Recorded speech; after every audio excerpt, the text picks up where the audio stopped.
बिस्मिल्लाहिर्रहमानिर्रहीम। अस्सलाम वालेकुम स्टूडेंट्स, वेलकम बैक। जी स्टूडेंट्स, कैसे हैं सब? आई होप कि सब खैर आफियत से होंगे। तो स्टूडेंट्स, आज हम इस वीडियो में सिंपल पेंडुलम का जो टाइम पीरियड है उसका जो फार्मूला है वो ड्राइव करेंगे। तो लेक्चर नंबर 5 में हमने सिंपल पेंडुलम के मतलब डिटेल में डिस्कस कर चुके हैं। उसकी मोशन को हम प्रूफ कर चुके हैं कि उसकी जो मोशन होती है वो SHM होती है। तो उसका जो टाइम पीरियड का जो फार्मूला है वो मैंने लेक्चर नंबर 5 के अंदर में डायरेक्ट ऐसे ही यूज़ कर लिया था। तो अब मैं उसकी आपको डेरिवेशन दिखाऊंगा कि जो टाइम पीरियड का जो फार्मूला है उसको हम ड्राइव कैसे करते हैं। ठीक है बेटा, तो चलिए स्टार्ट करते हैं आज का टॉपिक। कॉपी पेंसिल निकाल लीजिए, उसको नोट कर लें। So derivation for time period of simple pendulum. तो इससे पहले हमने स्प्रिंग मैथ सिस्टम का भी टाइम पीरियड निकाला था। ठीक है, तो डेरिवेशन आपने कहाँ से स्टार्ट करनी है? रीस्टोरिंग फोर्स से, कि जो रीस्टोरिंग फोर्स है, ठीक है, उसके फार्मूले से आप जब वो जो डेरिवेशन है वो स्टार्ट किया करेंगे, चाहे वो मैथ स्प्रिंग सिस्टम है चाहे वो सिंपल पेंडुलम है। तो अब सिंपल पेंडुलम वाले केस में जो रीस्टोरिंग फोर्स थी वो क्या थी भला, याद है किसी को? तो जो रीस्टोरिंग फोर्स थी वो वेट का एक कंपोनेंट था। ठीक है, वेट को हमने दो हिस्सों में डिवाइड किया था। तो जब हम उस पेंडुलम को पोजीशन ए पे ले गए थे तो पोजीशन ए पर यानी कि एक्सट्रीम पोजीशन पर तीन फोर्सेस उसके ऊपर लग रही थी। ठीक है, एक टेंशन का फोर्स ड्यू टू स्ट्रिंग और दो फोर्सेस उसके वेट के कंपोनेंट्स की वजह से। तो इन तीनों फोर्सेस में से दो जो फोर्सेस थे, टेंशन का फोर्स और वेट का जो हॉरिजॉन्टल कंपोनेंट था mg cos थीटा, ये दोनों एक दूसरे को कैंसिल कर देते थे, ऐसा ही है। और बाकी बचती थी एक फोर्स mg sin थीटा, और वही mg sin थीटा जो था वही रीस्टोरिंग फोर्स का काम करता है और वही उस बॉडी को, उस ऑब्जेक्ट को मेन पोजीशन की तरफ लेके जाता है। तो हमारे सिंपल पेंडुलम के केस में जो रीस्टोरिंग फोर्स का जो फार्मूला था वो हम जानते हैं कि जो फार्मूला है वो था जी F = -mg sin थीटा। ठीक है जी, ये हमारे पास वो फार्मूला था रीस्टोरिंग फोर्स का, FR। अच्छा, उसके बाद हमने यहाँ पे साइन थीटा की वैल्यू मैंने पुट की थी कि साइन थीटा किसके बराबर था। ठीक है, अगर आपको याद हो कि हमने बात की थी कि जब हमने इस सिंपल पेंडुलम को यहाँ से ऐसे सस्पेंड किया था और हम इसको जब वो यहाँ पे लाके मैंने इसको छोड़ा था तो ये हमारे पास कर्व्ड पाथ बन रहा था। ठीक है, तो अब इसकी मोशन को SHM प्रूफ करने के लिए हमने क्या कहा था कि ये जो ऑब्जेक्ट है इसको हम यहाँ से नहीं बल्कि बहुत ही करीब लाके छोड़ेंगे। ठीक है, तो जब इसी ऑब्जेक्ट को हम करीब लाके छोड़ेंगे तो यही जो आपका जो कर्व्ड पाथ है ये बेसिकली कौन सा पाथ बन गया था? स्ट्रेट पाथ बन गया था। ठीक है, तो अगर ये स्ट्रेट पाथ बन गया था यानी कि ऐसे कुछ हो गया था, ये मैं ऐसे ड्रा कर देता हूँ, ये वो लाइन है। ठीक है जी, तो फॉर स्मॉल एंगल, ठीक है ना, फॉर स्मॉल एंगल ओनली, अगर हम एंगल छोटा रखेंगे तो फिर इसका मतलब ये जो बॉब है, ये जो ऑब्जेक्ट है उसको हम करीब से छोड़ रहे हैं, और जब उसको करीब से छोड़ेंगे तो आपका यही जो कर्व्ड पाथ है ये ऑलमोस्ट क्या बन जाएगा? स्ट्रेट पाथ बन जाएगा। ओके, उसके बाद इसमें ये 90 का एंगल था। अगर मैं ये हमारे पास एक राइट एंगल ट्रायंगल बन गई जिसका नाम मैं रख देता हूँ, ये हमारे पास A पॉइंट हो गया, ये B पॉइंट हो गया और ये C पॉइंट हो गया। ठीक है, तो अब ABC के अंदर ये हमारे पास एक राइट एंगल ट्रायंगल बन गई है जिसके अंदर ये जो लेंथ है ये आपकी बेस कहलाएगी, और AC ये जो लेंथ है ये आपकी हाइपोटेनस कहलाएगी, और BC जो है ये आपका जो वो परपेंडिकुलर कहलाएगा। ठीक है, तो B से लेकर C तक हमने बोला था कि ये हमारे पास है X। B से लेकर C तक ये डिस्प्लेसमेंट है ना हमारा, ये क्या था? X डिस्प्लेसमेंट था। उसके बाद A से C तक ये जो लेंथ है, ये जो लाइन है ये क्या है? लेंथ है किसकी? ये स्ट्रिंग की हमने लेंथ को मेंशन किया था। ठीक है, तो अब ये जो हमारे पास राइट एंगल ट्रायंगल बन गई है, इस राइट एंगल ट्रायंगल के ऊपर अगर हम साइन थीटा अप्लाई करें, साइन थीटा किसके बराबर होता है? Perpendicular over hypotenuse. अब इसमें जो परपेंडिकुलर वो कौन सा है?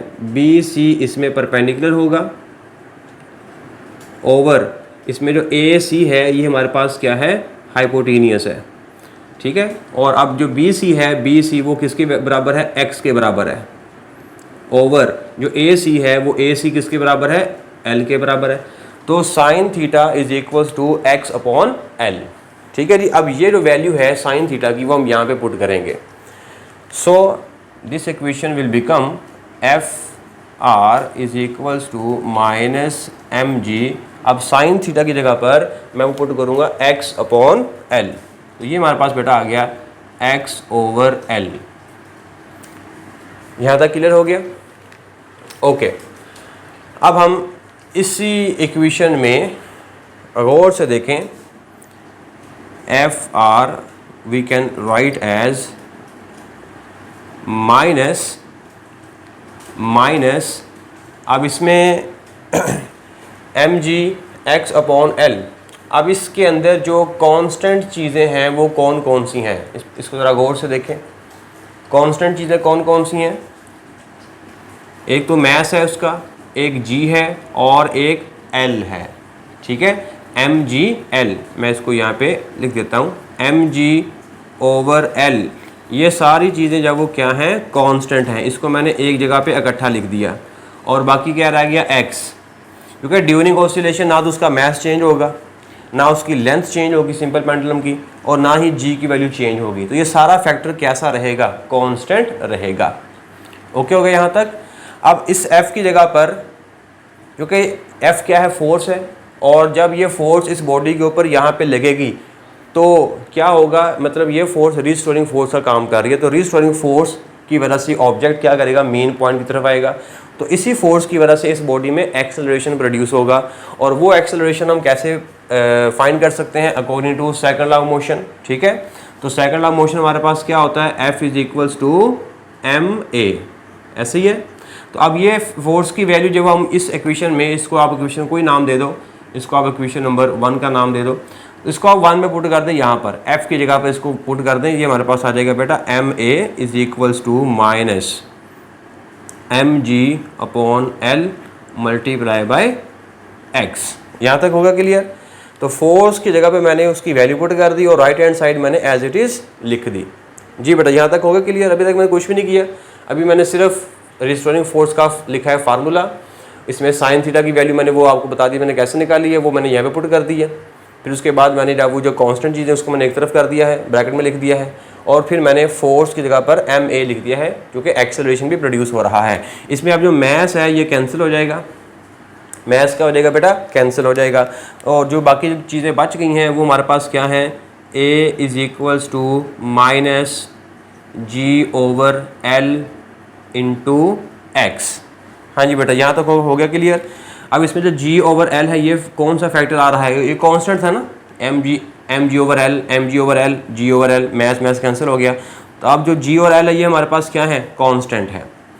तो अब चूँकि ये कांस्टेंट है तो मैं इसकी जगह पर अगर मैं कांस्टेंट भी लिख दूँ या मैं वो असाइन कर दूँ माइनस इस कांस्टेंट की जगह पर g ओवर l की जगह पर अगर मैं लिख दूँ ओमेगा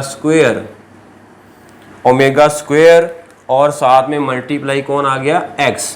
अब ये ओमेगा स्क्वायर कहाँ से आया है, ये मैंने आपको लेक्चर नंबर 4 में जब मैंने आपको time period of spring math system बताया था उसमें मैं डिटेल में बात कर चुका था कि ये ओमेगा स्क्वायर ये मैंने क्यों लिखा है, ठीक है।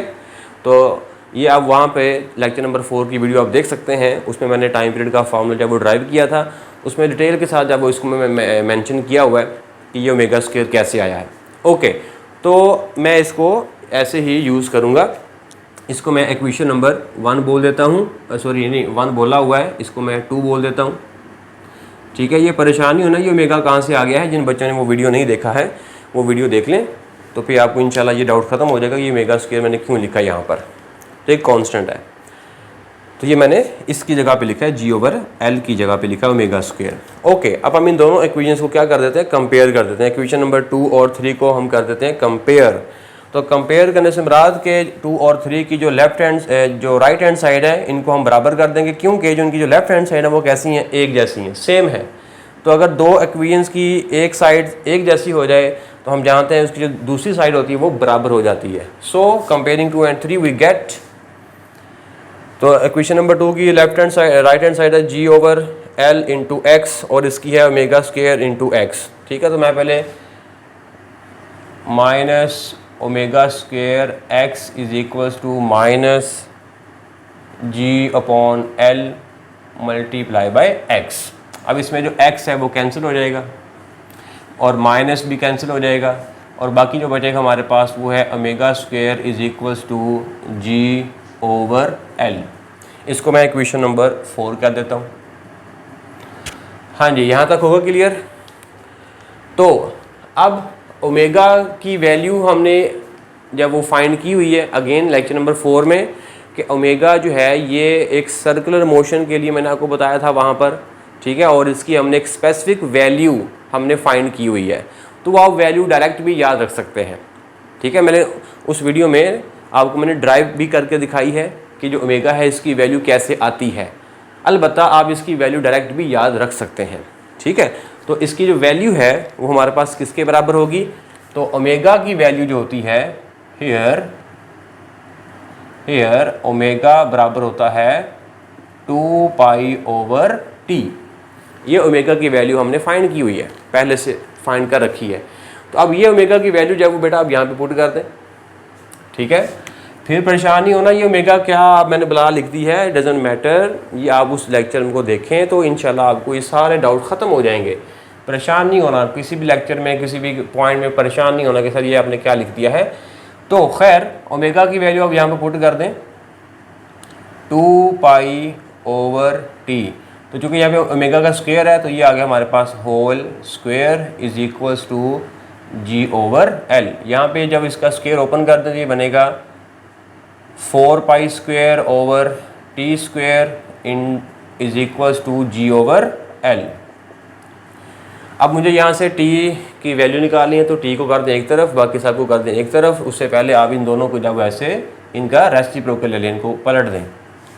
तो पलटने के बाद ये हमारे पास आएगा बेटा t square over 4 pi square l over ji.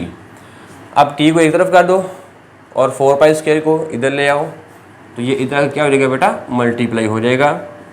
So t square is equals to 4 pi square l over g. तो अब चूँकि मुझे टाइम निकालना है, टाइम का स्क्वायर नहीं निकालना, तो इसलिए मैं इसको दोनों तरफ ले लूँगा स्क्वायर रूट। ठीक है, तो स्क्वायर रूट की वजह से ये आपस में कैंसिल हो जाएगा, तो यहाँ पे बचेगा सिर्फ t is equals to 4 pi square का स्क्वायर रूट लें तो हमारे पास निकलेगा 2 पाई और l ओवर g के ऊपर स्क्वायर रूट बरकरार रहेगा, तो ये आएगा l over g under root g. बेटा ये हमारे पास आ गया time period of a simple pendulum. इसी चीज़ को हमने प्रूफ करना था कि सिंपल पेंडुलम का जो टाइम पीरियड का जो फार्मूला है वो क्या होता है, उसकी डेरिवेशन क्या है। तो ये जब वो आप सारे स्टेप्स जब वो करेंगे आसान है, बस एक पॉइंट का इसमें फ़र्क आ रहा है ओमेगा, वो परेशान नहीं होना, उसकी मैंने वीडियो बना के रखी हुई है, लेक्चर 4 आप देखें जाके उसको फिर से, तो फिर आपको ये क्लियर हो जाएगा कि ये ओमेगा स्क्वायर या ओमेगा की वैल्यू कहाँ से आई है और कितनी आई है। ठीक हो गया बेटा। उसके साथ एक छोटी सी एक डेफिनेशन आप नोट कर लें। ये हमने देखे टाइम पीरियड का फार्मूला हमने निकाले। टाइम पीरियड क्या होता है कि एक वाइब्रेशन मुकम्मल करने में जो टाइम लगता है उसको हम टाइम पीरियड बोलते हैं, राइट। एक छोटी सी डेफिनेशन है कि अगर कोई पेंडुलम अपनी एक वाइब्रेशन 2 सेकंड में मुकम्मल करे, ये एक शॉर्ट क्वेश्चन और एमसीक्यू भी पेपर में आ चुका है कि अगर एक पेंडुलम जो है वो अपनी एक वाइब्रेशन 2 सेकंड में मुकम्मल करे तो ऐसे पेंडुलम को बेटा कहते हैं सेकंड पेंडुलम। ठीक है, ऐसे पेंडुलम को हम क्या बोलेंगे, सेकंड पेंडुलम। किसको, कि अगर कोई पेंडुलम अपनी एक वाइब्रेशन जब वो कंप्लीट करता है in 2 seconds, that pendulum is called second pendulum. ठीक है, तो ये आप यहाँ पे लिख लें, व्हाट इज सेकंड पेंडुलम। ठीक है जी, इसकी डेफिनेशन है, if a pendulum completes its one vibration या ऑसिलेशन, ठीक है, it's complete its one vibration one चक्कर, ठीक है, इन 2 सेकेंड्स।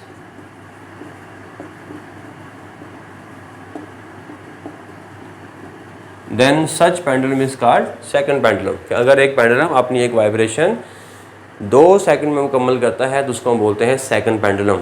अब मैं अगर आपसे पूछूं कि सेकंड पेंडुलम की फ्रीक्वेंसी कितनी होती है, ठीक है, तो सेकंड पेंडुलम की फ्रीक्वेंसी कैसे मालूम करेंगे? सेकंड पेंडुलम का टाइम पीरियड हमें पता है कि जो टाइम पीरियड होता है सेकंड पेंडुलम का वो होता है 2 सेकंड्स, यानी कि 2 सेकंड में वो अपनी एक वाइब्रेशन मुकम्मल करता है।